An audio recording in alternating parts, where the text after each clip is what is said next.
every part of Zimbabwe, and every Zimbabwean can attest to this. If you are staying in a certain area, whoever who stays in this house, the first house, second house, third house, fourth house, fifth house, everyone knows each other. Sarcastic to make you guys feel like The honest truth, inadequate to be here, to say the least, right? by broom, by helicopter, by No, by let's go back. crocodile, Broom. born Zimbabwean, born suffering, born stuck, and everything. No interaction, so you wouldn't just wake up and learn the language in 2 minutes and No, you can't. get it right in that space. Not feel it. The hence you are saying the neighbors, it took you time to learn the languages Yeah. and all of that because of the sense of togetherness.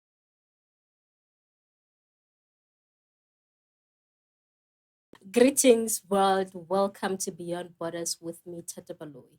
And thank you so much for choosing us and for joining us on our podcast. This is The Real Beyond Borders with me, and I'm your host, Tata Baloy. Did I not do my greetings right? Because this is Beyond Borders, right? So I'm supposed to honor all those who are beyond my borders, like marhaba, annyeonghaseyo, sinisikwa, ni hao, hi, hola. Thank you so much for joining. Ndeu, moroi, akam, assalamu alaikum. So if I did not make you feel like we are beyond borders, I don't know what did. We are definitely beyond borders with me, Tata Baloy. And I'm not riding solo. I'm with a guest. We did double Zims, I guess. We are doing double.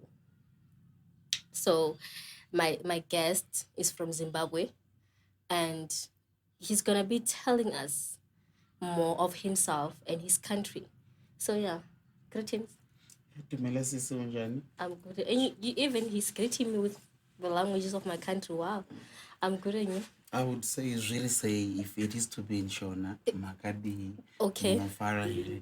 Yeah, thank you But so much. thank you for having me on the show. I think with what you were saying, I think you were saying how greetings, how are you? Yeah, Yeah, exactly. I'm definitely good. I'm definitely good. So can you tell us your introduction? Who are you? Where you come from? And all of that. Okay. Yeah, I'm Innocent Gandu, born from a family of 3 from Zimbabwe, particularly in a place called Luswape in the Manicaland province. That's where I come from Zim. And that's specifically. So what are you doing in South Africa? Oh, yeah. That's the big question. Yeah. I'm a music producer and a full-time musician. You're a full-time Yeah. musician. Yes. That's your occupation. That's my job, 24/7. Mm. Yes. Why are you here? Oh, That's the question. Why are you here? What are you doing here? if I should break it down, I think it's just the circumstances beyond me wanting to be here.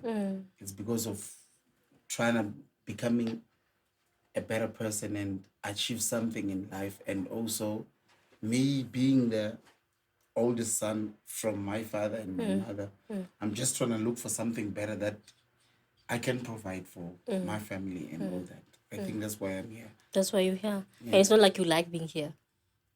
Really? Nah, I'm homesick. I can't like it here. Yeah. Yeah. So can you tell us about the cultural adjustments, right? You moving away from Zim and deciding to...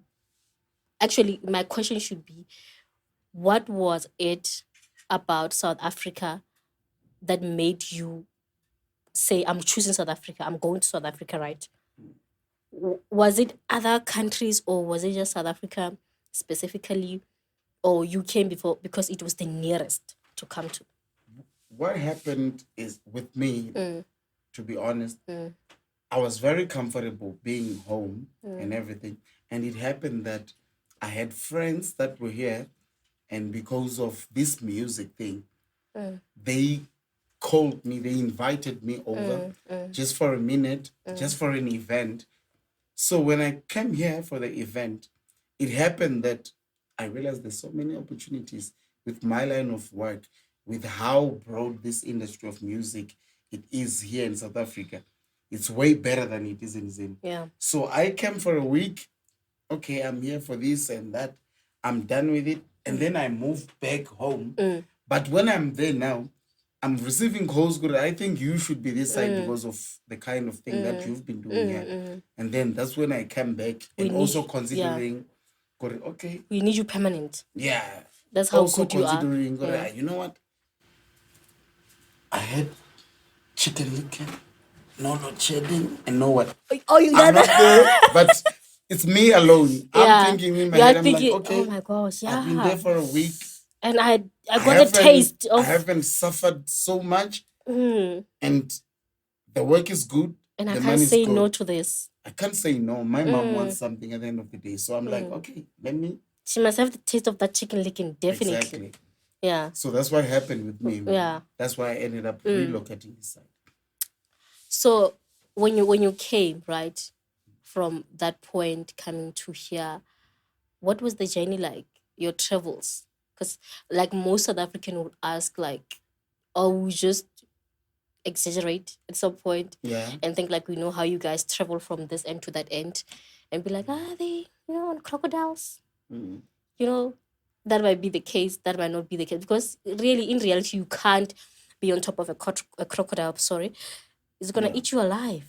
No, it's just that we are being sarcastic to make you guys feel like inadequate to be here, to say the least, right?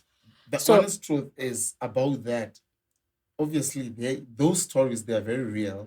There are people who have done it. They have come through by all means, by broom, by helicopter, by no. Let's go back. Broom. Yeah, I'm just talking. We Africans, right?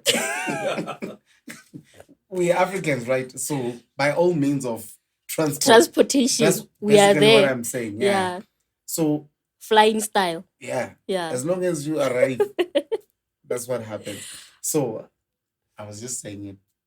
Not really like it's all about that. For your case, like what was your transportation like? I came legally. My documents are okay. Everything is proper. But what happens is when you get here, the kind of treatment you would get, that was your question, right?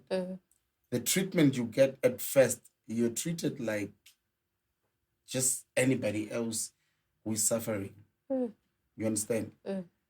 I did not call it on myself. I'm going to wake up born Zimbabwean, born suffering, born stuck and everything. But you try everything beautiful about life and you try to become better in any way. But it gets to a point when you arrive here, there are certain elements that you start receiving, certain energies, if I may put it across.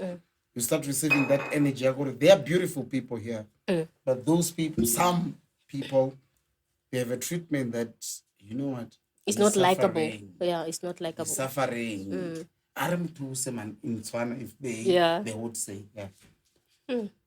That's one of the challenges. Yeah, that was like you from like traveling from Zim, coming here, was like your transportation, because I want to understand this part, because most of us have this question, right, of each and every Zimbabwean or any foreigner whatsoever. They may come from wherever in Africa. Our continent is big, so they may come from wherever. So means of because I've seen a video, right, of this woman. It was a truck. I think it was those trucks, those trucks that takes things from this point to that point, import, export, stuff like that.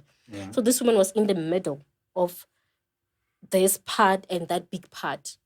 This one that you load stuff on, right? There's there when you can just maybe sit, but it's not for sitting. But she was sitting there. Make space for yourself. Yeah, and she was, and I don't even think the truck driver realized her until maybe a certain point in time, and then there's nothing that he can do. He can't say, "Oh, go back." Maybe he's like 100 and something kilometers away from Zim. You can't send her back. Okay. Yeah. So it was more like this woman is more like, okay, if this truck stands here, I'm gonna try to make another means of me getting to this point. Yeah. For you, was it just a straight point, or you had to make other means? The honest truth is, it's bad in Zimbabwe, economically, financially. people are not having the best of life. They don't have the financial freedom and liberty to say, you know what, I can take myself there and there. But it doesn't mean there are no buses that can travel people beyond borders. They are there. There's normal means, there are legal ways of transporting. I came by bus. Or you I came by bought bus? my ticket. Yeah. I booked myself in the bus, passed by the border, came this side until I reached Rustenburg. And it's so good that you came legally, right? Yes. It's so nice, even for the people at home, to realize that not every foreigner that is in our country, they just here illegally. Illegally. Yeah, we're not saying all things are perfect. We're just gonna exactly. sing kumbaya in the rainbows, you know. Yeah, No, that's we're true. just ultimately saying sometimes you just have to be in a review and look things from a different point of view. Yeah, that's true. So now that you're here, how do you find navigating through your first week? Let's say your first week, you're in South Africa. What's your first? My first week, it was quite different, except for the people that really had invited me for the work that we're here for. But to interact and to interact, do you know, the time I arrived here, it was more like when you approach somebody and you talk to somebody and you be like, hi, how are you? It's like, I've learned it in the street. They say, when you speak the language that you only know. And I can't come to you. It's my first contact and engagement with you. And I'll be like, je say in a foreign land. And I'll be like, you'll what? be like, Yeah, what are you saying? Yeah. So it was quite difficult. And there's one thing that I've learned here. That first week, it's like everybody belongs in their own world. We only meet at the mall where we are in ShopRite or whatever. Oh, that's where we buy bread. That's where people meet. But next door, you don't have a neighbor. The neighbor is there, but there's no interaction. There's no interaction. So you wouldn't just wake up and learn the language in 2 minutes and no, you can't get it right in that space. So for you, I like that when you say here, the sense of, can I call it Ubuntu? Because that's the only togetherness, right? Yeah. You did not feel it. Hence you are saying the neighbors, it took you time to learn the languages, and all of that because of the sense of togetherness. So how is the sense of togetherness in Zim? In Zim, I don't want to lie. Where I come from and every part of Zimbabwe and every Zimbabwean can attest to this. If you are staying in a certain area, whoever who stays in this house, the first house, second house, third house, fourth house, fifth house, everyone knows each other. Like you call it mokasi here. You call it mokas. Everyone knows everyone. And it's like that. We know who is the thief and we will treat him as a thief because we just have this unity and it's not forced on us.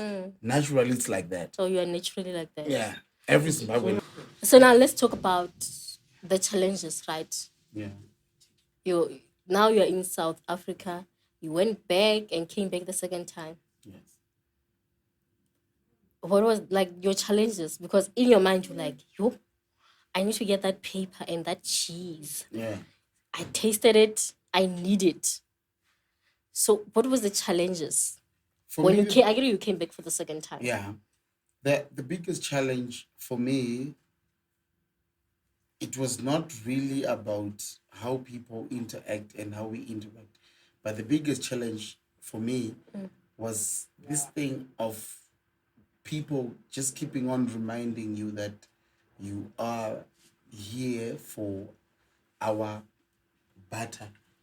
Or you are a foreigner. You understand? You get to a point where you just reminded, you know what? At the end of the day, you don't forget your place. Here. Yeah. You understand? So that was one of the biggest challenges. Because people, they would love you, they would genuinely appreciate what you do and what's going on. But at some point, there's a certain extent they get to show you and send a message, you know what? This is what is happening. You don't get too comfortable. Don't get too comfortable. Up to this day, it's still like that. You are way over your Yeah, horizons. Oh my gosh. I think that's the biggest How challenge. how did you like how did you overcome that? Those obstacles, like those challenges. I think it was just my determination and what I really wanted to achieve and what I wanted to to deal with at that time and that point. Corey, you know what? I'm not gonna focus on this negative energy. I'm not gonna focus on somebody trying to remind me of. Yeah, so Yeah. for me, it was it's this thing that kept me going. Was this thing, Yagore? I know I did not come here to steal for anybody or to do any harm to anybody, but I'm so determined to become a better person and do what's best to feed my family and be the best representative of my family and provide for them. I think that's the only thing that kept me going. So what this one said this, the other person said that. I never dwelled on it. And I think up to today, that's what I practice. But for sure, those like type of comments that people would make to you or anyhow at anywhere at any given point, they do stay at the back of your mind. Yes. Like you can like you can That's say that's I true. don't dwell, but at the back of your mind they're like there you Yeah. have banked them for like what Yeah. does it do to you as an individual? What happens with those things? I think they are there to just remind me what am I supposed to do? What am I here to do?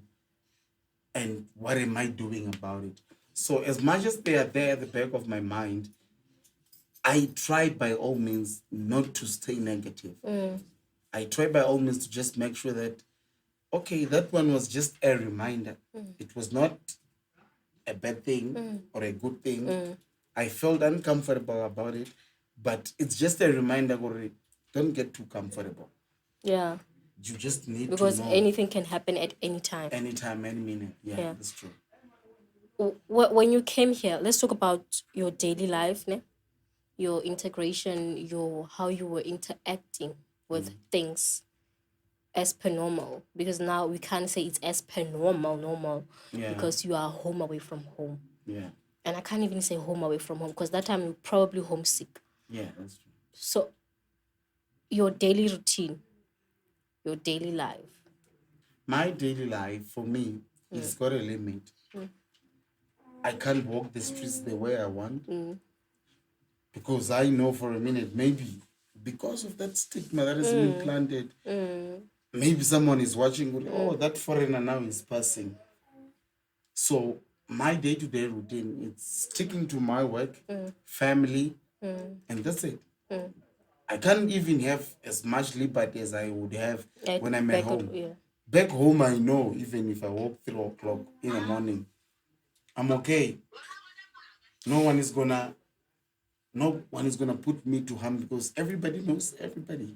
So you did you feel like, because I'm taking from what you're saying, right?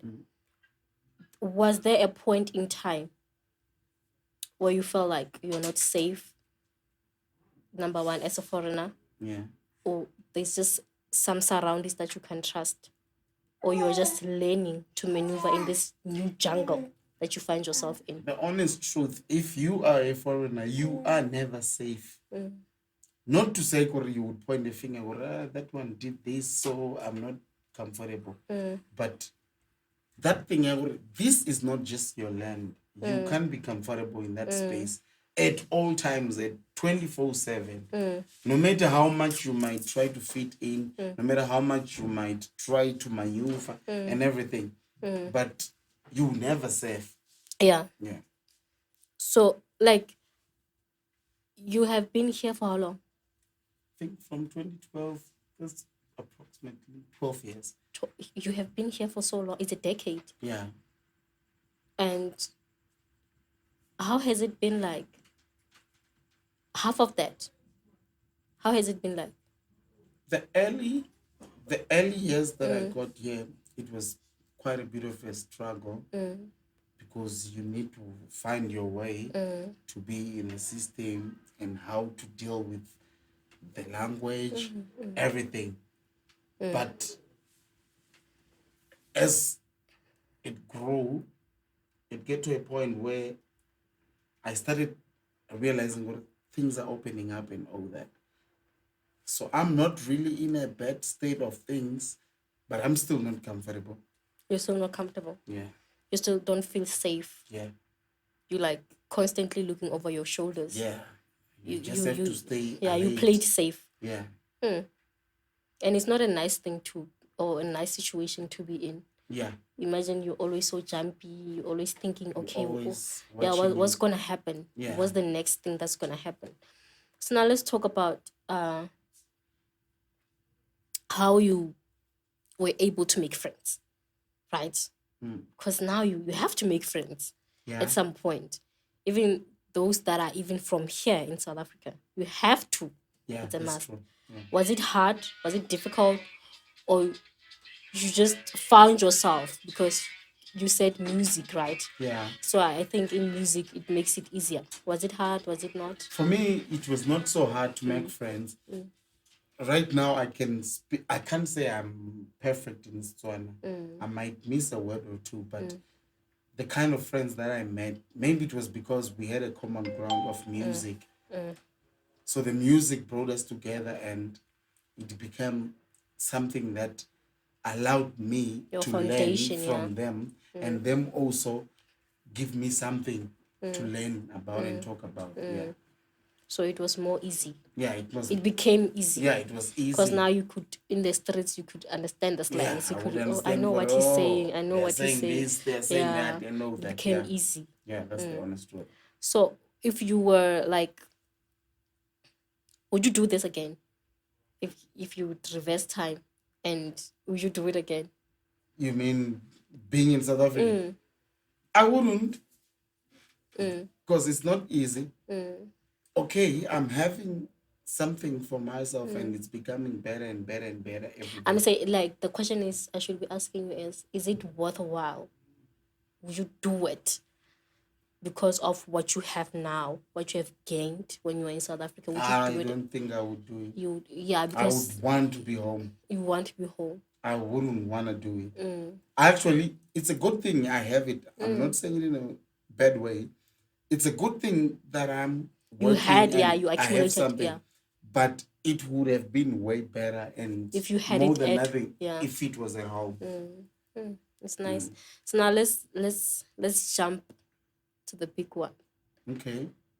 How, if you were to tell somebody about Zimbabwe, this country, like, we are guessing, we all have guesses, and we all get from what the media is feeding us, Yeah. the news, all of that, and Yeah. we are taking from that. So if you, the person from there, can you tell us about this country? Zimbabwe is a beautiful country, but the hardships are just way above imagination because everybody's right now it's an issue of survival in Zimbabwe. As long as we have something on our table, I get to eat, feed my family. That's how it is in Zimbabwe. Everything is just all over. That's the honest truth. That's the situation in Zimbabwe. Everyone is a fighter for survival. Is the survival of the fittest. It's a jungle. Exactly. It's just a jungle. You have to win some or you lose. But you just keep your mind going, I have to win. At least if I can achieve a loaf of bread for today, yeah. That's that's an achievement. Oh my gosh. That's what everybody's going through. That is so deep. Yeah. Because many South Africans, a loaf of bread is not an achievement. Buying a car is an achievement here. Yes. For you to say something that is so, for me, I feel like it's a luxury. And also the other thing about Zimbabwe, just after you commenting from your perspective, the other thing is in Zimbabwe, if you are poor, you are poor. If you have made it, you have made it. If you have the money, you have it. And somehow, it's kept like that. So some of us, we didn't grow up in a family where it's Didn't get to inherit some things. you understand? So if you were born in a family that was a bit struggling, trying, you always try. And 70 and 90%, I don't know the statistics, just a disclaimer. But if you check most of the families there, almost everyone, it's a trying or Yeah, things are yeah. bad. Hence I said it's a place for survival. Yeah. So now we are on, because you have explained this, it sounds like a beautiful country, It is.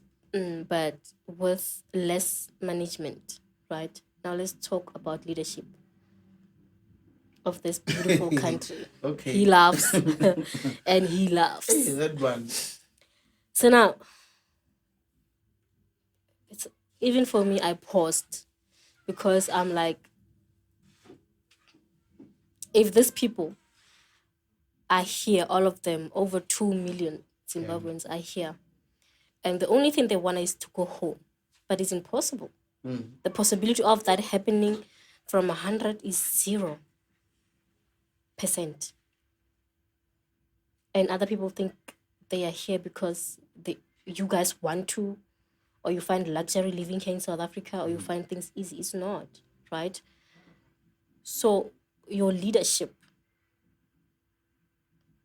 which is Emerson, I can't pronounce his surname right. I don't know why. Oh my God. Mnangagwa. You Munagap. might simply say ED. Yeah, that one. But President Emerson, I feel like just going to stick with President I don't want to insult. Oh my gosh, I don't want to have to turn this surname to something that is not. Yeah. So for me, I feel like President Emerson, he succeeded from a rotten, is my point of view, right? From a rotten foundation that was laid out, right? He took something that he even himself can't change or control. The only thing that is sane to him is to continue with it.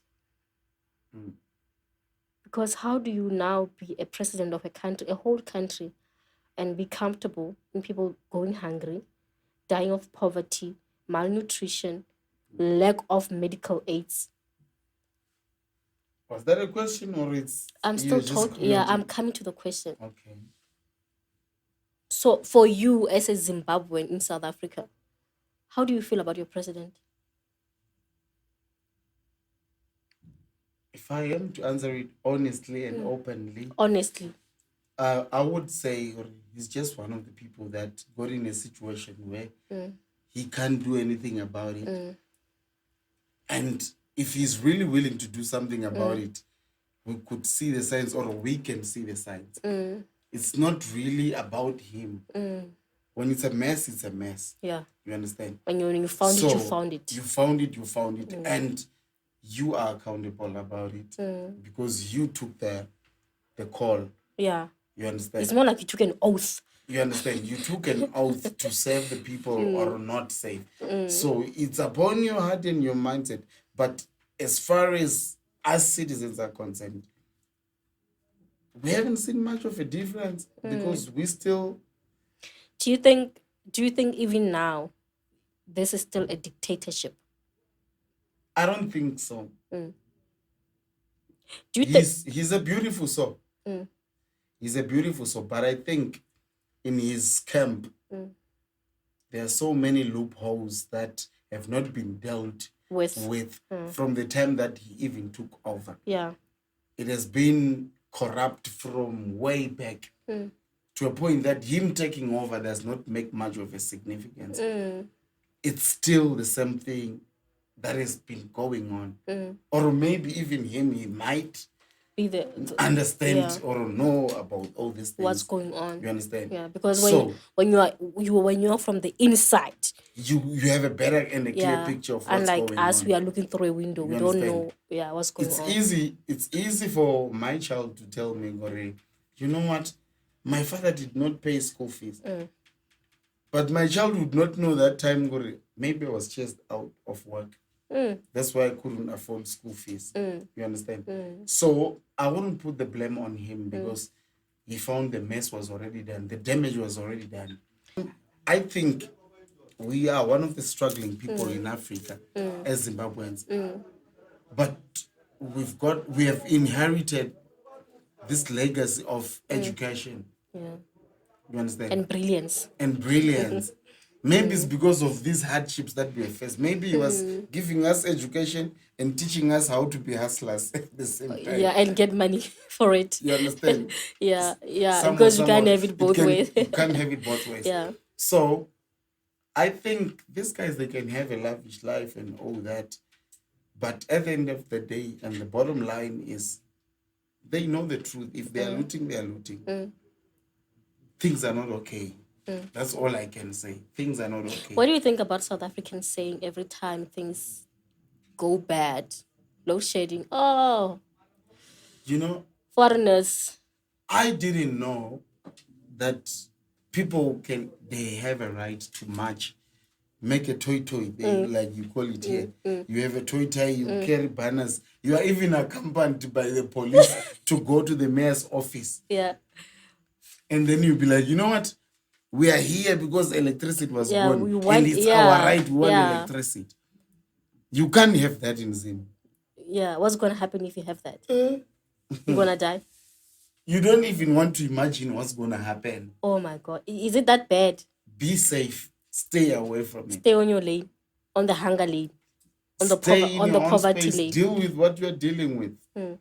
Because nobody's going to be there to put you in. I'm not saying, but we can't do that in Zim. That's how we were raised. So what do you think about that when South Africans say everything that is... I'm like, these people, they have everything. They got it all. Yeah. If I could say, they got it all. You have a right to go and ask the police to say, let's march. Now you are marching to the mayor's office. And you be like, we are here. We demand you to reduce water levels. Off the camera, you said something about South African being spoiled. Oh, really? You guys, you have it good. Because I want them to understand from your point of view. I'm not saying spoiled in a bad way, though. But I feel like if you have never been in an uncomfortable space, you would never understand. You always think or everyone is taking advantage. Do you know what it's like? Your father, you come home and you say, Daddy, I want to go for a trip. And your father tells you, you can't go for the trip because we had a funeral last week. And then you get mad and you be like, my father is not treating me right because... Entitlement, yeah. You understand? So everybody feels like they have it all. They're entitled, actually, to everything. They are entitled to yeah. everything. Yeah. You understand what I'm saying? And as for you guys who are on the receiving end of all this baggage... You understand? You'll be sitting on the corner and be like, man... Be like, Can I just... I really want to spoil my child. Yeah. But the circumstances are beyond me. But what happens with South Africans, it's like everything is there, man. You can just go to the bank, you take a loan, you buy a car, you buy a house, that's it. The next thing, you can't pay that house, we are taking it. But the person has used that house for the past 10 years. He's been living in that house for 20 years. Yeah. Now, after 20 years, you say, we are taking back the house. In Zimbabwe, there's nothing like that. It used to be there back in the days. I was talking to King off camera, and I was telling him, the days I went to school, we would go without what you call scuffing. Lunchbox, yeah. Yeah, you would go to school, you get chocolate, milk, you get food. You go home like every child is normal, like any other. No one is treated differently. Yeah. You don't have. You have. Yeah. It was like that. On my early days, I think I was 5 or 6. It was like that.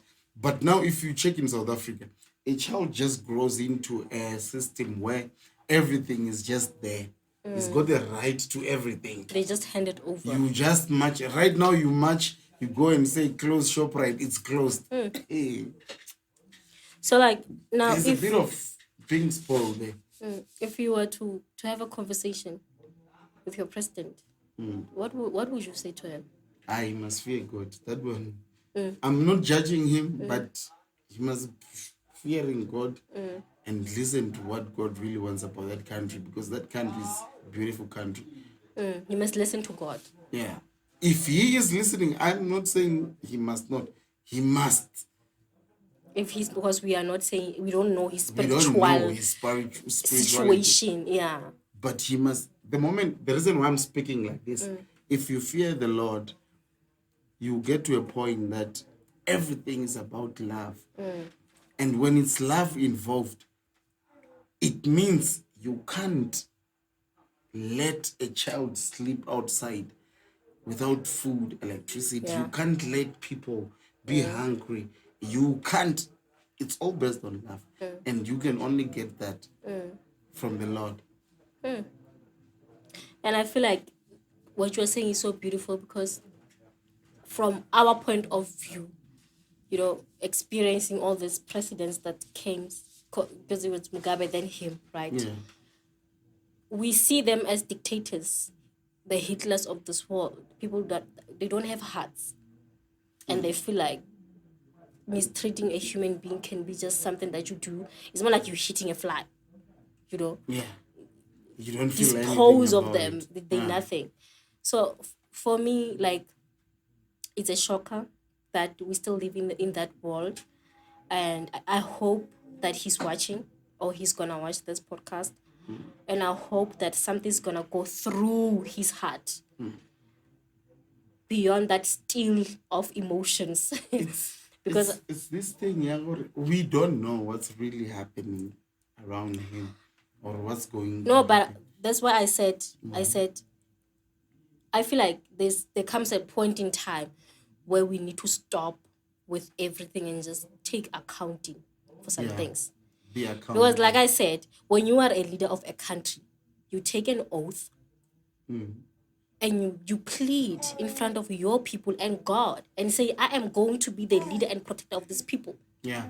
You get me? Yeah. So whatever that is going on behind the scenes that we don't know, he is the president. Surely those people come after him, right? Yeah. So at the end of the day, he's a judge. What he says goes, Yeah. right? That's true. If he says, Emerson, Yeah. we're watching. If you say, let my country go hungry, I'm all for it. Let him go. Let the kids die of malnutrition. Yeah. Let us not have too much, hospital aid. Let us not have resources. Because like hell, I don't care. You are the president. This one is like I'm saying to him, and I hope he watches. Because I feel like they have emotions and feelings that are made of steel, right? You have kids. And you're not gonna live forever. Your Highness, Mr. President, you're not gonna live forever. This is a world that you are leaving your children to. Like your former late President Mugabe left this world, this, oh my gosh, this country that we can't even hold ourselves when you talk about it. And then you took it and then you are running it to the worst. Why? I hope he watches this. And I want to have a conversation with him one day. No, you will. Yeah, definitely. It will be brought to his Because I want to attention. see this person. I want to have an interaction with this person that can easily eat while you took an oath, said, I am going to be the leader and the father of this country. But you eat nice. Your kids are cruising nicely. They fly nice. But you know what? The only thing that, the only brainwash that we got, it's, as Zimbabweans, I'm not speaking for South Africans. Yeah. We got so educated to a point that we reason that let's make peace, even when it's not worth it. Yeah, sometimes you guys sacrificed yourself so much, and maybe this is the time. Because you said something about God, right? Yes. And I'm a big believer of God. Yes. I love God. And I hope even the listeners and the viewers of this podcast love God. Yeah. Because it's all about change, right? We want change. We are advocating for change, peace, unity, love, and all of that. Yes. More than anything, we want Africa to come together. Because Yes. guess what? You're in South Africa. We're South Africa. Yes, that's true. South Africa, right? So at some point, we have to have that humility. We have to come together as one, because this is the world that we're going to leave for our children's children. Yes. And we want them to inherit the fruits and the beautiful, What we have yeah, the late beauties of before it, them. Yeah. not the bitterness, because I feel Yeah. like we have absorbed that bitterness of this world, and it's as if so much we can't recognize ourselves as human, Yeah. right?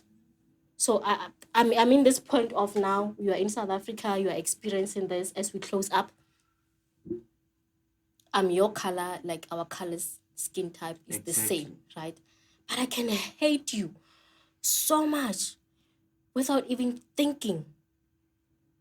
Twice about it, Yeah. and you feel, And yeah, before we close, and I love that part where you said there are closest. the I'm telling you, Just a quick, even you yeah. see, Baloi, there are Baloi people in Oh my gosh, there Zimbabwe. are people there. They are there, more Baloi Ah, in my Zimbabwe. great grandfather, I'm telling you. grandpa, I'm coming. So You know what? so you can see, I got you. even Yeah. here, you will find certain surnames, totems, and everything that are even there in Zim. All these cultures, they are interlinked somehow. Maybe somebody demigrated, somebody went in exile, Exile, yeah, yeah. somebody went there because he saw a beautiful woman and he'd be like, I'm gonna stay where my woman is. And they started a life And and a how generation. There's our the great grandparents. treatment, these people, how are they getting treatment? They are equal. Do you know what? There's something I did not mention to you. I'm speaking for myself. I know about Home Affairs, but in Zimbabwe, we never knew about Home Affairs because we would never hear about Home Affairs running around talking about passports, foreigners, and whatnot. In Zim, there is Home Affairs department, but we would never grow up hearing that Nigerians are being chased, Ethiopians, Somalians, Malawans, and everybody. It has always been a country where everybody is welcome. So, on a closing point, what has been the most rewarding part of being here? And if somebody is thinking of doing the same move as you, what would you say? I wouldn't advise anyone to make a move. It's still a beautiful country, but where we are going, it's not the South Africa that you would brag around with. Kore, this is our land, this is our land. I was talking to somebody off camera earlier, and I was like, I did not come very long ago, but I was like, this is not the South Africa that you would brag around because the economy and everything that you are bragging around with, it's going down. And if care is not taken, it's just going to end up like Zim. You understand? So that's exactly what is happening. I wouldn't encourage anybody to come. Actually, me, myself, I'm actually, you know what? I want to go home. I would have done this, what I'm doing here, back home. It would have been a very big impact. Because here you just give, and that's it. It's like everyone, Kimo Township, man. Rights are rafitisa. Nobody really has the hunger to become What a they support. legacy and a Yeah. general What in they're this supposed life. to be. Yeah. It's like, okay, yeah, let's do it. Pa, pa, pa. Yeah, it's done. That's it. So before we close, because you said you're a musician, right? So I'm giving you the platform to market do what? to market yourself and tell people I if they thought you were want saying you, to they sing. wanna they wanna we will sing the day Zim gets salvation and real economic empowerment. That day you will sing. Yeah. Not now, we can't sing now. Yeah, I'm giving you the platform to market yourself, tell people like about your music, where they can just reach all of that. Okay. I am Shona Boy by this stage name. I'm in Rustenburg. I'm working in almost all the genres and music. You can find me on TikTok, Instagram, Facebook, WhatsApp. That's me. That's basically it. Well, it has been a bless having you here. Yeah. It was so nice like interacting, because you can have different people from the same country and they still, the views are so different, right? And you have you appeased that. So it was so nice. Thank you for joining us and for being comfortable, man. Thank you Sharing, also for having me. sharing your story, because I know some people are not comfortable Yeah. of talking about such topics. Yeah. Yeah, but so thank you for taking your time and coming in through and Thank you talking so much about your for beautiful having me. country. I want to go there someday. You must. Probably have a drink with Emerson. I don't know. Yeah. If you go to Zim, trust me, they will treat you like a princess Which actually. I am. So thank you so much for joining us right here on Beyond Borders, the real Beyond Borders with me, Tata Baloy. You can, follow us in all social media platforms. Is the real Beyond Borders with me, Tata Baloy. And don't forget to like, subscribe, and that notification bell so that every time we post up new stuff, you are the first person to get new content. And don't forget to comment what you think about this show. The negative, you are welcome. Positive, yay, but the negative we are welcome too, because that is what makes our show grow stronger and become what we want it to be. So thank you for tuning in. Thank you so much. Adios, amigos.